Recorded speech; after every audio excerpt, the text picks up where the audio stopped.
Kate Morrison floated in the darkness of space and watched her world burn below her in the orange flames. Consumed everything she had ever known and loved, and the screams still echoed in her communication device before they cut off one by one.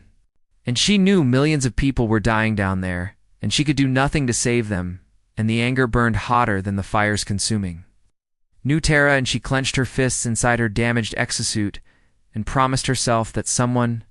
would pay for this massacre. The Velshara Empire had arrived 3 weeks ago, with ships that blotted out the sun, and their technology was so advanced that human weapons bounced off their shields like raindrops, and their leader was Queen Lyria, and everyone who saw her said she looked like an angel with silver hair that flowed like water and violet eyes that glowed with inner light and skin so pale it seemed translucent. And she was beautiful and terrible and ancient beyond human understanding. And she commanded fleets that had conquered 17 star systems, and humanity was just another obstacle in her path to galactic domination. Kate had been a mining engineer before the war, and she knew the asteroid belts better than anyone in her unit, and she had joined the defense force when the Velshara first appeared, because someone had to fight and someone had to try, even when everyone said it was hopeless, and her squad had been good soldiers and good people, and now they were all dead. And their ship was debris floating among the wreckage of 100 other human vessels, and she was alone on this dying moon with nothing but her training and her rage. The moon was called Outpost 7, and it had been a mining colony once.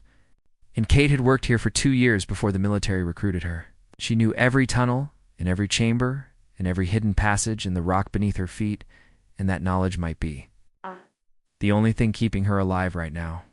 And she crawled through a maintenance shaft toward the old command center and hoped the Velshara had not found it yet, and her exosuit sparked and flickered, and the oxygen readout showed she had maybe 6 hours left before she suffocated. And 6 hours was not much time, but it was enough time to make them remember her. Queen Lyria stood on the bridge of her flagship and surveyed the burning planet below and felt nothing in conquest. It had become routine over her 3 centuries of life. And humans were no different from the dozens of other species she had subjugated, and they fought, and they died, and they begged for mercy, and she granted none, because mercy was weakness, and the strong survived, and the weak perished, and that was the natural order of the universe. Beside her stood a Shendril, and the dragon was not truly a dragon, but a creature born from the heart of a dying star, and his body was made of living crystal that refracted light into 1,000 colors, and his wings could tear through the fabric of space itself, and his plasma breath could melt through warship hulls like they were paper, and he was bonded to Lyria through ancient Velshara biotechnology, and they shared thoughts and emotions, and he was her companion and her weapon and her only true friend in a lonely existence of endless warfare. The dragon sensed his mistress' boredom and sent her images of the moon below, and suggested they land and claim the rare elements that human geologists had discovered there, and Lyria agreed, because there was nothing else to do, and the human resistance was broken and scattered, and posed no threat, and she ordered her fleet to secure the system while she took a small force to the surface, and she wanted to walk on solid ground again and breathe real air, even if it was recycled through her armor, and she wanted to feel like she had accomplished something, even though this victory felt as hollow as all the others. Can't reach the command center, and found it intact, and the computers still had power from the emergency generators, and she logged in with her old mining credentials and pulled up the colony schematics and started planning. And the Velshara were coming, and she could see their ships descending toward the main landing zones, and they thought this moon was empty, and they thought all the humans were dead or fled. And they were wrong. And Kate smiled grimly and started programming the mining charges the colony had been built to extract rare earth elements from deep within the moon, and the mining equipment was still functional, and Kate knew how to use every piece of it, and she knew which tunnels were stable and which ones were ready to collapse, and she knew where the power conduits ran and where the fuel reserves were stored, and she knew how to turn a mining colony into a death trap. And the Velshara were about to learn that humans were very good at improvising. She worked quickly and efficiently and set charges in 12 different locations and programmed them to detonate in sequence, and each explosion would look like an accident, and the Velshara would think the colony systems were failing, They would send teams to investigate, and those teams would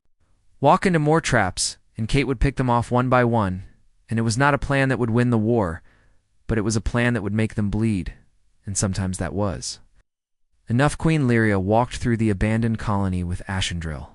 at her side, and the dragon was too large for the corridors, so he flew above in the thin atmosphere and kept watch while she explored, and the buildings were empty and the equipment was cold, and she found personal belongings scattered everywhere, and photographs of families and children, toys and books, and all the small things that made a civilization real. And for a moment,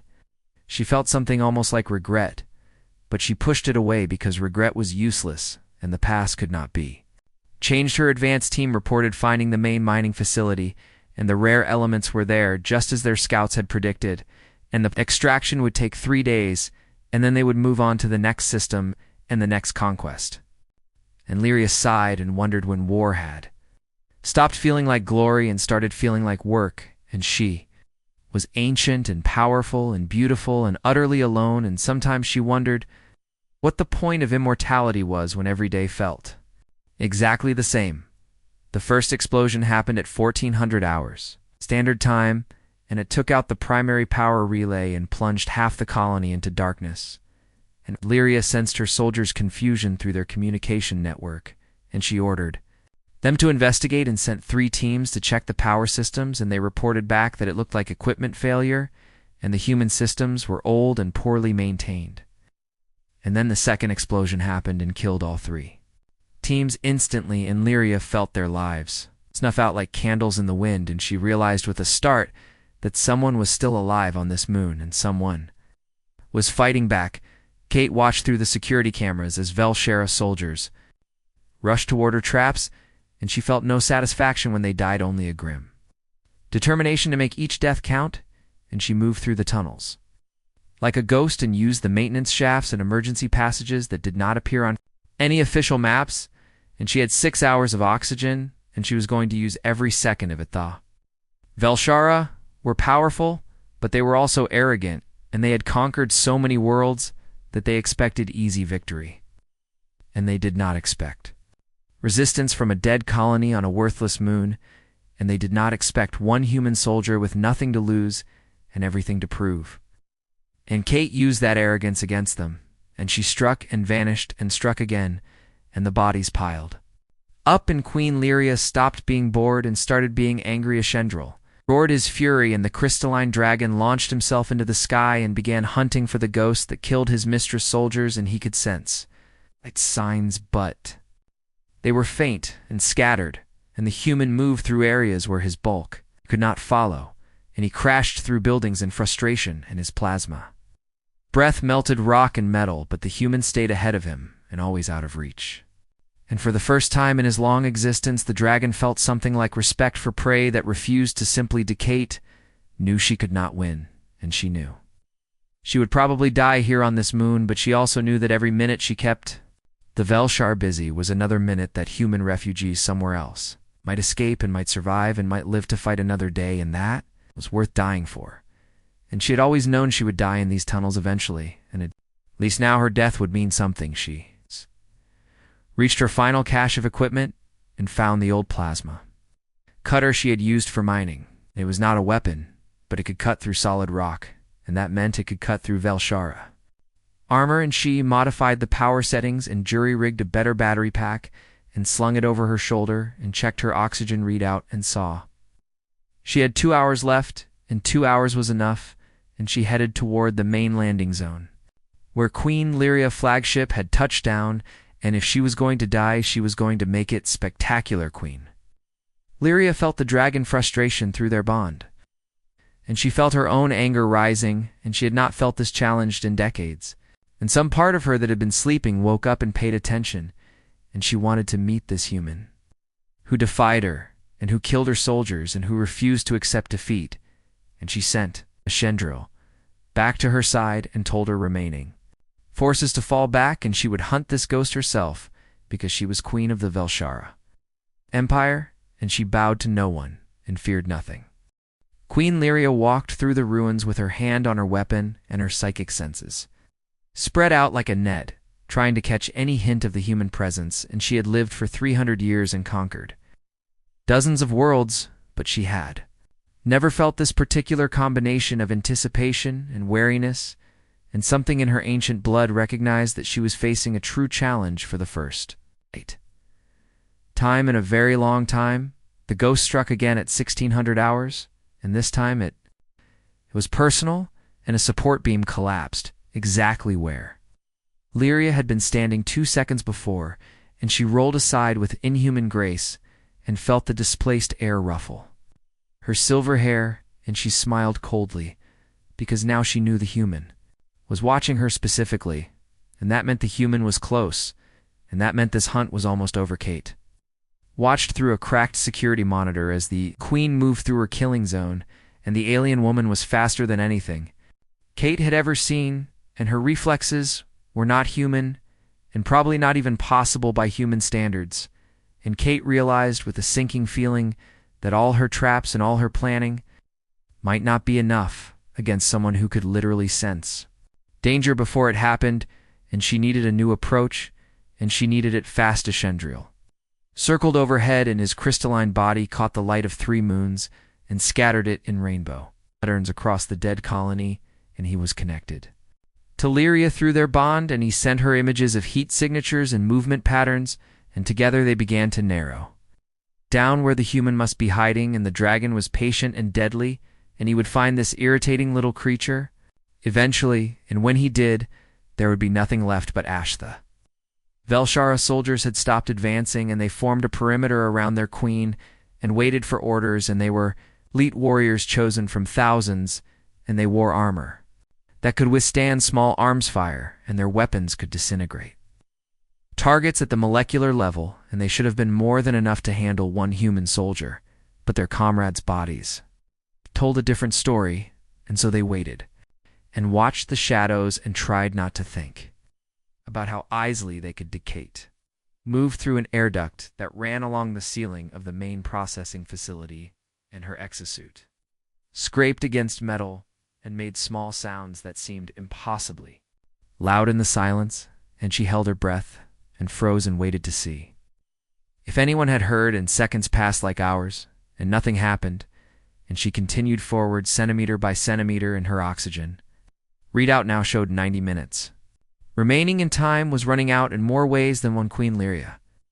closed her eyes and extended her psychic awareness to its absolute limit,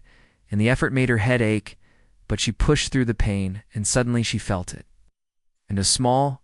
determined presence somewhere above her, and to the left, and the emotions were sharp and clear, and anger and determination and fear and grief all mixed together, and Lyria opened her eyes and smiled and looked directly at the air duct where Kate was hiding, and their eyes met through the grating in time seemed to stop.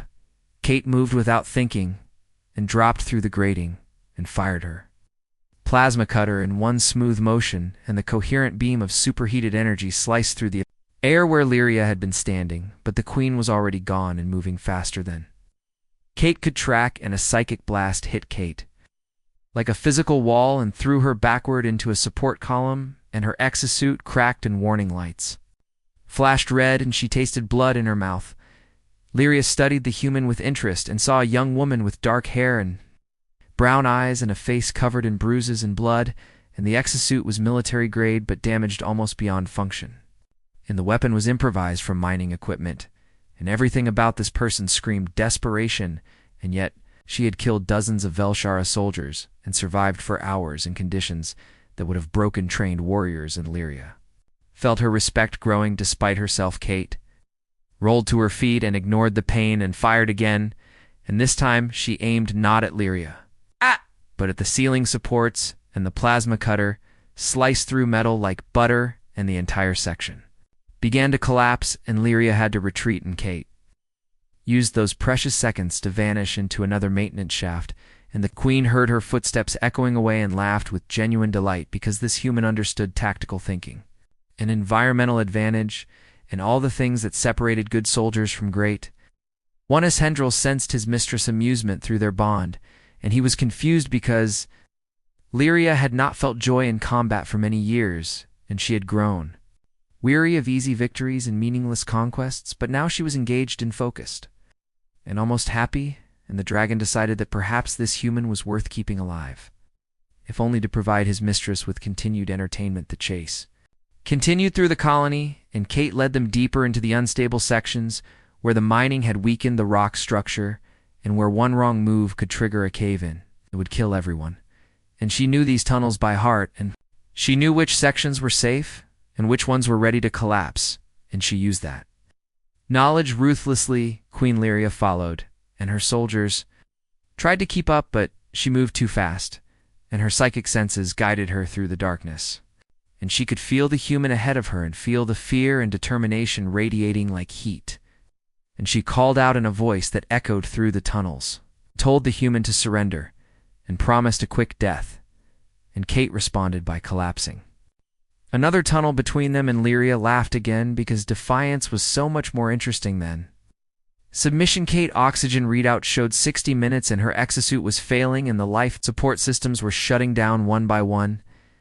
She was leaving a trail of blood from a dozen small injuries, and she knew she could not keep this up much longer, and she needed to change the game somehow. And then she remembered the deep core mines and the gravitational anomalies that had made mining there so dangerous, and a desperate plan began to form in her mind. Deep core mines were 3 kilometers below the surface, and the gravity there fluctuated randomly because of some quirk in the moon internal structure, and the mining company had lost 6 teams before they gave up and sealed the section, and Kate had been part of the team that did the sealing, and she knew how to get in, and she knew what waited inside, and it was the only advantage. She had left, she headed down, and the tunnels grew narrower and darker, and the temperature dropped, and her breath frosted in the thin air and behind her. She could hear a Shendril roar and feel the vibrations as the massive dragon tried to force his way into spaces too small for his bulk, and she smiled grimly, because down here size was a disadvantage, and the dragon would have to stay on the surface. Queen Lyria felt the human descending, and she hesitated because her psychic senses were screaming warnings about the deep mines and the gravitational anomalies. There could disrupt her powers and possibly kill her if she was careless, but she had come this far, and she would not turn back now, and she ordered a Shendril to wait above and continued her pursuit alone. And the dragon reluctance echoed through their bond, but he obeyed, because he trusted his mistress even when she made questionable decisions. Kate reached the sealed entrance and used her plasma cutter to slice through the emergency locks, and the door groaned open and stale air rushed out and warning signs plastered the walls and told anyone who could read that entering was prohibited and extremely dangerous, and she stepped through anyway and sealed the door behind her. And now she and the queen were alone in the dark with only the gravity anomalies and Kate training in Lyria power to determine who would survive. The mines were a nightmare of twisted metal and broken equipment, and the gravity shifted without warning, and Kate stumbled as the floor suddenly felt like it was tilting sideways, and her inner ears screamed contradictions, and she fought down nausea and kept moving. And behind her she heard the door open again and heard footsteps following, and the queen had accepted her challenge, and now they would finish this one way or another. Lyria entered the mines and immediately felt her psychic powers fluctuate and weaken, and the gravitational anomalies created interference that made it hard to sense anything clearly, and she realized the human had chosen this battlefield deliberately and had accepted massive disadvantages in order to level the playing field, and that kind of tactical thinking was impressive, and Lyria found herself actually looking forward to this confrontation. They met in a large chamber where mining equipment lay scattered like broken toys, and the gravity shifted 3 times in as many seconds, and both warriors struggled to maintain their footing, and Kate raised her plasma cutter and Lyria drew her blade, and the weapon hummed with energy, and they circled each other slowly, and neither spoke because words were unnecessary, and they both knew only one of them was leaving this chamber alive. Kate attacked first and fired a sustained beam, and Lyria deflected it with her blade, and the energy scattered across the walls and melted rock into slag, and Kate ducked as return fire nearly took her head off and rolled behind a mining vehicle and popped up to fire again. and the battle became a deadly dance of attack and retreat, and neither could gain advantage. The gravity shifted again, and suddenly they were fighting on the walls, and Kate woke in darkness, and her entire body screamed with pain, and she could not move her left arm and her right leg was pinned under something heavy, and dust filled her lungs, and she coughed and tasted blood and concrete and failure. And above her she could hear grinding metal and shifting rock, and the mine was still collapsing, and she had maybe minutes before the entire structure came down on top of her. She reached for her plasma cutter, but it was gone and lost somewhere in the rubble. And her exosuit was completely dead, and the emergency beacon was still transmitting, but who would come for her? And the Velshara controlled this entire system, and human forces were scattered and broken. And she was alone and dying, and somehow that seemed fitting after everything that had happened. Queen Lyria pulled herself from under a collapsed beam and felt her ribs grinding together, and tasted her own blood in purple instead of red, because Velshara biology was different from human. And she had not been seriously injured in decades, and the pain was almost refreshing in its intensity. And she looked around the ruined chamber and searched for the human, and found her partially buried 10 meters away. The queen could have left and could have climbed to safety and let the human die in the collapse, but something stopped her in some impulse she did not fully understand, and she limped over to where Kate lay trapped, and knelt beside her and studied the young woman's face, and saw determination even in unconsciousness, and saw the kind of spirit that could not be broken, even by impossible odds. Kate's eyes opened and focused on Lyria, and for a long moment neither spoke, and they just stared at each other. And finally Kate coughed, and blood sprayed from her lips, and she said the first words either of them had spoken directly to the other, and asked why. Lyria had not killed her yet, and her voice was weak, but Lyria considered the question and realized she did not have a good answer, and she should kill this human, and should complete her mission, and should return to her ship and continue the conquest. But she found she did not want to, and found that she wanted to understand what made this one person so different from all the others she had defeated over 3 centuries of warfare. She told Kate that she wanted to talk and wanted to understand why Kate fought when defeat was certain and when survival was impossible. And Kate laughed, and the sound was bitter, and said that Lyria would never understand, because the Velshara only knew conquest and power, and had forgotten what it meant to care about something more than themselves. The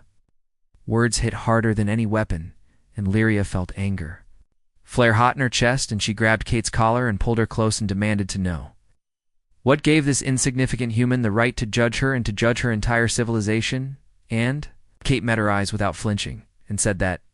caring gave her that right, and that love gave her that right, and that fighting for others instead of for herself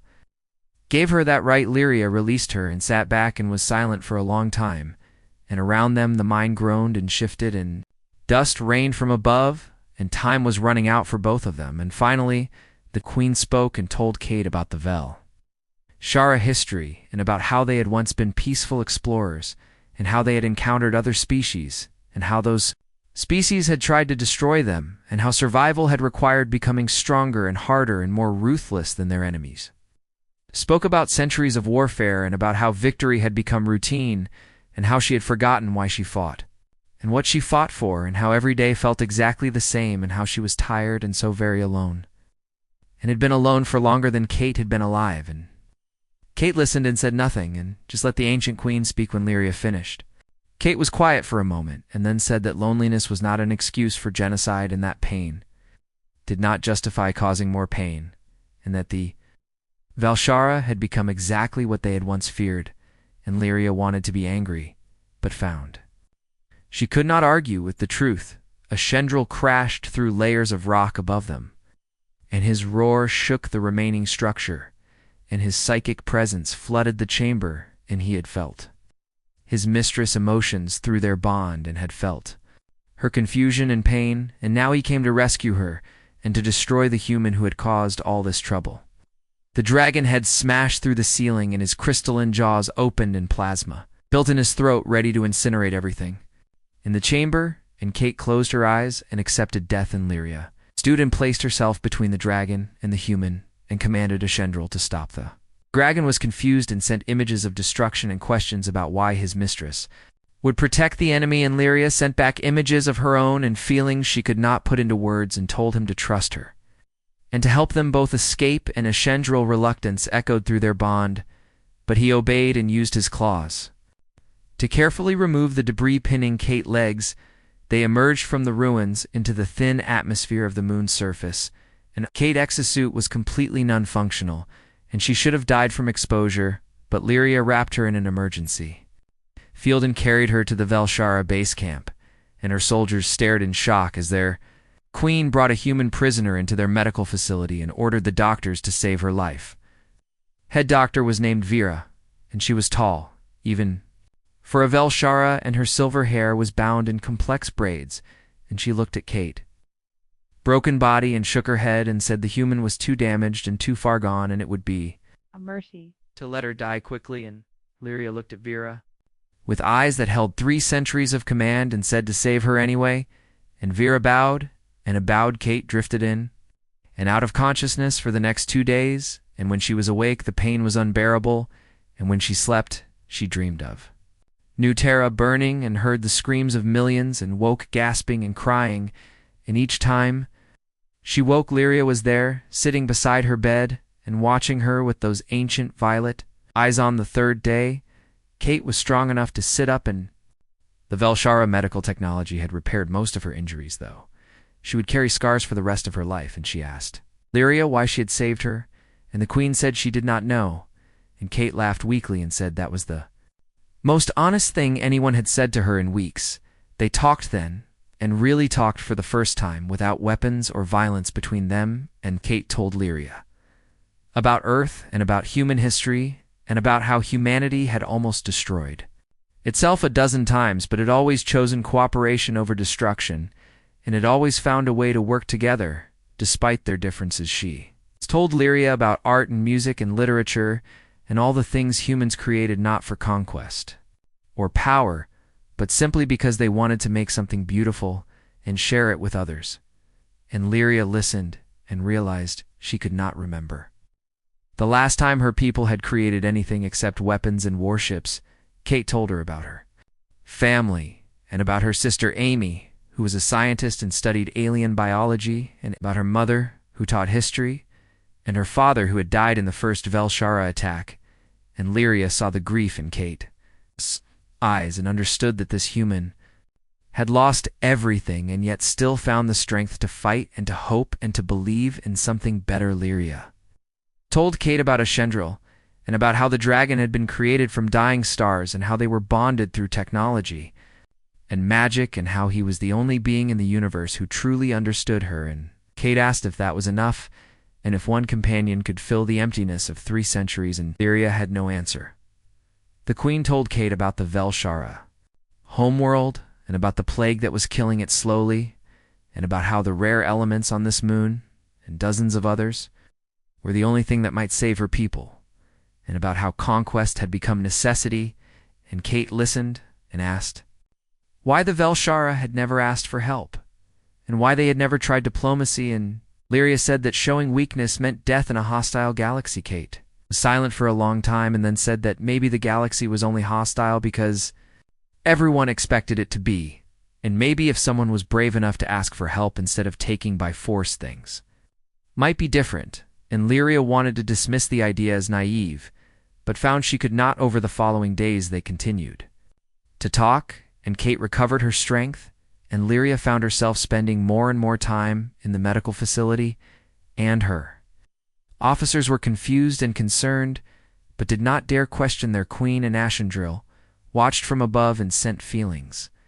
of curiosity through the bond and wondered what his mistress was planning. Kate told Lyria about human scientific achievements and about theories that had never been tested because humanity lacked the resources or technology, and she mentioned research into symbiotic organisms that could cleanse poisoned soil, and Lyria sat up straight and demanded to know more, and Kate explained the concept and said that human scientists had theorized it might work, but had never had a chance to prove it. Queen was skeptical and said that Velshara scientists had tried everything and had found no solution except harvesting rare elements from conquered worlds, and Kate said that maybe they had been looking in the wrong direction, and maybe the answer was not in taking from others, but in working together. Lyria asked what Kate was proposing, and Kate took a deep breath, and the announcement that Queen Lyria was withdrawing her forces from human space sent shockwaves through the galaxy, and nobody understood why, and the Velshara generals were furious and demanded explanations, and human military commanders were suspicious and thought it must be a trap, and both sides prepared for treachery because peace was harder to believe in than war. Kate was transported back to Earth on a Velshara ship, and the journey took 3 weeks, and she spent most of that time recovering from her injuries and preparing her proposal, and Lyria had given her access to Velshara scientific data about the plague, and the more Kate read, the more she understood how desperate the situation was and how much was riding on her promise. Her sister Amy met her at the landing zone, and they hugged for a long time without speaking, and Amy cried and said she thought Kate was dead, and Kate held her and said she almost was, and then pulled back and told Amy that she needed her help,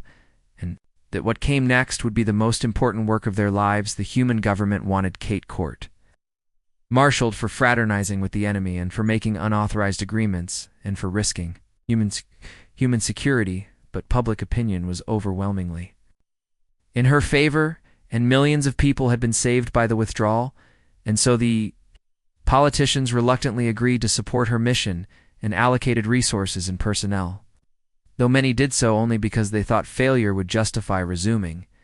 The Warcade assembled her team carefully and chose people not just for their skills, but for their ability to work with aliens and to see beyond old hatreds. And Amy was the first choice because she understood xenobiology better than anyone, and could adapt human theories to alien biochemistry. She recruited Claire, who had been Kate's best friend since basic training, and who could build or fix anything with whatever materials were available, and who had kept Kate sane during the darkest days of the war. And Claire agreed immediately because she trusted Kate's judgment even when nobody else did. The last team member was Danny, and he was young and brilliant and had published groundbreaking papers on symbiotic organisms while still in graduate school, and he was nervous about working with the Velshara, but excited about the scientific challenge, and Kate liked his enthusiasm and thought it would help balance the tension that everyone else would bring. They departed for the Velshara homeworld 2 weeks later on a small human ship escorted by Velshara vessels, and the crew was silent during the journey, and everyone knew they were heading into enemy territory and trusting their lives to beings who had been killing humans just months ago, and the tension was thick enough to cut. Kate spent the journey reviewing data and running simulations and trying to figure out if her theory would actually work in practice, and the more she learned about the plague, the more complex it seemed. And there were moments when she wondered if she had promised something impossible and doomed both species too. Continued war. Lyria waited on her homeworld and prepared for the human arrival, and her people were divided, and some supported her decision and believed cooperation might succeed where conquest had failed, and others thought she had grown weak and soft and whispered about replacing her, and she ignored the whispers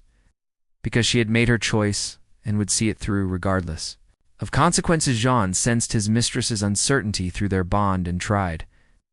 to offer comfort, but even he did not fully understand why they were trusting humans and why they were risking everything on the word of one soldier. And Lyria told him that sometimes faith required taking risks that logic said were foolish, and the dragon accepted this because he trusted his mistress even when he did not understand her. The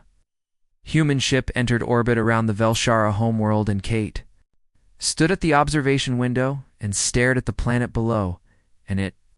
was beautiful and terrible, and she could see the dying forests and the crumbling cities and the scars of a plague that had been killing this world for decades, and she felt the weight of responsibility settle on her shoulders like a physical burden. They landed at the capital city, and Lyria was there to meet them, and she wore ceremonial armor and looked every inch the ancient queen she was, and Kate wore a simple uniform and carried no weapons, and they stood facing each other, and for a moment neither spoke, and then Lyria nodded once, and Kate returned the nod, and something passed between them that needed no words. Amy and Claire and Danny followed Kate down the ramp, and they tried not to stare at the Velshara, who had gathered to watch, and the aliens were tall and beautiful and moved with inhuman grace, and their violet eyes tracked every movement, and Amy whispered that they were magnificent and terrifying. In equal measure, Laria took them to a research facility that had been prepared for their use, and it contained the best Velshar equipment and full access to their databases and samples of the plague, organism and soil from affected areas and everything. The humans would need to test their theories, and Kate looked around and felt both excited and overwhelmed. Queen told them they had 6 months as agreed, and that her people would provide any assistance they requested, and that she hoped they would succeed because the alternative was too grim to contemplate, and Kate promised they would do their best, and knew that their best might not be good enough. The work began immediately, and the team threw themselves into research with desperate intensity, and Amy analyzed the plague organism and found it was not actually a disease, but a byproduct of industrial pollution that had accumulated over centuries and had fundamentally altered the planet. Biochemistry. Claire studied the soil composition and built sensors to track contamination levels and created models of how the pollution spread through the ecosystem, and Danny worked on designing organisms that could break down the toxins and convert them into harmless compounds. Kate coordinated everything and worked 20-hour days and barely slept and pushed herself and her team to their limits, because 6 months was not much time, and failure meant the deaths of billions and the resumption of a war that would probably end with humanity extinction. The Velshara scientists were skeptical at first and thought human technology was too primitive to solve a problem their own experts had struggled with for decades, but as they watched the team work and saw the innovative approaches and creative solutions, they began to reconsider, and some even volunteered to help. A scientist named Kira was the first to reach out, and she was younger than most Velshara and had studied human literature and philosophy, and she told Kate that she had always believed cooperation was possible and was grateful that someone was finally trying, and Kate welcomed her assistance gratefully. The collaboration was awkward at first because humans and Velshara thought differently and communicated differently and had different assumptions about how science should work, but gradually they found common ground and learned to appreciate each other's strengths, and the work progressed faster than anyone had expected. 2 months into the project, they had their first breakthrough, and Danny organisms successfully broke down toxins in laboratory conditions, and everyone celebrated cautiously because lab success did not guarantee field success, but it was progress, and progress gave them hope. Amy discovered that the plague organism could actually be beneficial if properly managed, and if combined with Danny organisms, it could help regenerate soil fertility, and Kate realized they were not just solving the Velshara problem, but potentially revolutionizing agriculture for multiple species. Claire built a deployment system that could distribute the organisms across large areas efficiently, and she worked with Velshara engineers to adapt their technology and create something neither species could have built alone, and she joked that maybe humans and Velshara were better together than apart. 3 months in, they ran their first field test in a small valley that had been dead for 20 years, and they seeded it with their organisms and waited, and for 2 weeks nothing happened, and everyone grew tense and worried, and then the first shoots of green appeared, and the soil tests came back clean, and suddenly success seemed possible. Area visited the test site and walked through grass that had not grown there in decades, and knelt and touched the soil with her bare hands and felt moisture and life, and she looked at Kate with something like wonder in her ancient eyes, and Kate smiled and said this was just the beginning. Success attracted attention and more Velshara scientists joined the project, and they brought new ideas and resources, and what had started as a small human team became a true collaboration, and the pace of progress accelerated, and they expanded 2 larger test sites, and the results were consistently positive, but success also attracted opposition, and there were Velshara who resented human involvement, and who thought accepting help was shameful, and who wanted to return to conquest, and they began to sabotage the project subtly, and equipment failed, and data was corrupted, and test sites were vandalized. Kate knew someone was working against them, but could not prove who, and she increased security and backed up all their data and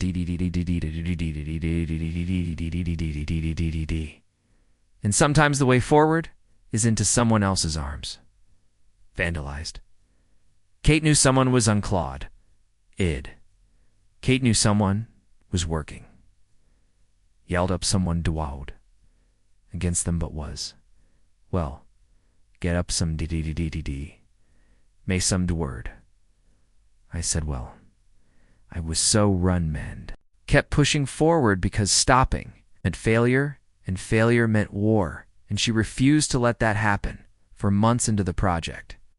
There was an assassination attempt, and someone tried to poison the human team food supply, and only Claire. Paranoid habit of testing everything saved them, and Kate reported it to Lyria, and the Queen was furious and began investigating, but the news spread across human space like wildfire, and Kate Morrison had done the impossible and had convinced the Velshara to stop their invasion, and had helped heal their dying world, and suddenly she was famous, and people called her a hero and a peacemaker, and wanted to know how she had achieved what entire armies could not. Kate hated the attention and tried to deflect credit to her team and to the Velshara scientists who had worked alongside them, but the media wanted a simple story and a single hero, and she was stuck with that role whether she wanted it or not, and Amy teased her about being humanity's savior. And Kate told her sister to shut up. The human government was divided on what to do next, and some politicians wanted to press their advantage and demand concessions from the Velshara, while they were grateful and vulnerable, and others argued for building genuine alliance, and the debates grew heated and threatened to tear apart the fragile peace that Kate had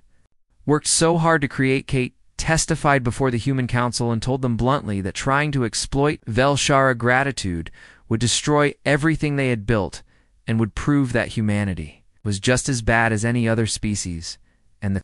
politicians did not like being lectured by a junior officer, but public opinion supported her. And eventually they agreed to pursue friendship rather than advantage. Queen Lyria faced her own challenges, and her generals were split between those who had accepted the new reality and those who still believed in conquest,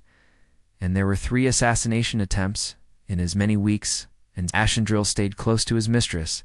and scanned for threats constantly, and Lyria grew weary of watching her back among her own people. Queen made a bold decision and announced that she would visit Earth personally and would address the human government and people directly, and her advisors said it was too dangerous and that she would be vulnerable among former enemies, but Lyria said that trust required risk and that someone had to take the first step toward genuine peace. The announcement shocked both species, and humans debated whether to allow the visit, and Velshara worried their queen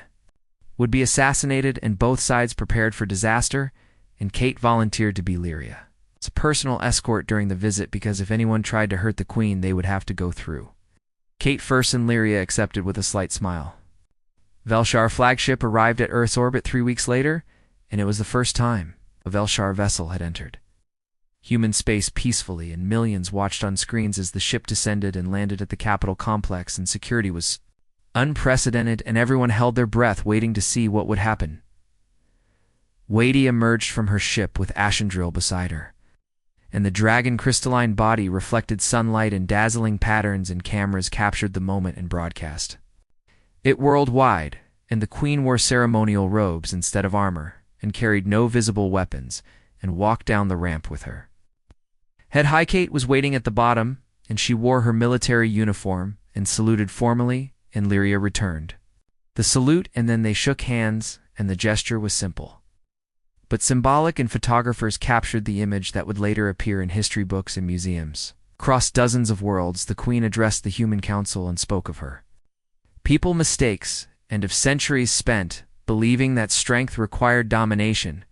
and she thanked humanity for showing the Velshara that cooperation could be more powerful than conquest, and her words were simple and direct and surprisingly humble coming from someone so ancient and powerful. She told them about the regeneration projects on the Velshara homeworld, and about forests returning in cities being rebuilt, and about hope replacing despair, and she said that none of it would have been possible without human help, and without Kate Morrison's stubborn refusal to accept that enemies could not become friends. Lyria made an offer that stunned everyone, and proposed a formal alliance between humanity and the Velshara Empire, and said that her people, technology, and human creativity together could achieve wonders and could show the galaxy that there was an alternative to endless warfare, and the council chambers erupted. In debate, Kate sat in the audience and listened, and felt pride and fear in equal measure, because this was what she had hoped for, but also what terrified her, because peace was fragile and required. Constant work and one mistake could shatter everything they had built. The debate went on for hours. And finally, the Human Council voted, and the result was close but decisive in humanity. Would accept the alliance and would work with the Velshara to build something new, and the cheering could be heard outside the building and across the city. Evening, Kate took Lyria to see the ocean because the Queen had never seen liquid water in such quantities, and they stood on a beach and watched waves crash against the shore, and Lyria was silent for a long time before saying that she had forgotten. The universe could be beautiful without being conquered. Kate asked if the Queen had any regrets, and Lyria said she regretted waiting so long and losing so much before learning that there was another way.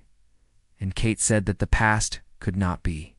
changed, but the future was still unwritten, and what mattered was what they chose to do now. Alchandril flew overhead and sent feelings of contentment through the bond. And the dragon had initially been suspicious of humans, but had grown to appreciate their courage and their strange habit of caring about people they did not need to care about, and he dove into the ocean and emerged with water streaming from his crystalline wings, and Lyria laughed, and Kate realized she had never heard the Queen laugh before. Over the following months, the alliance took shape in human.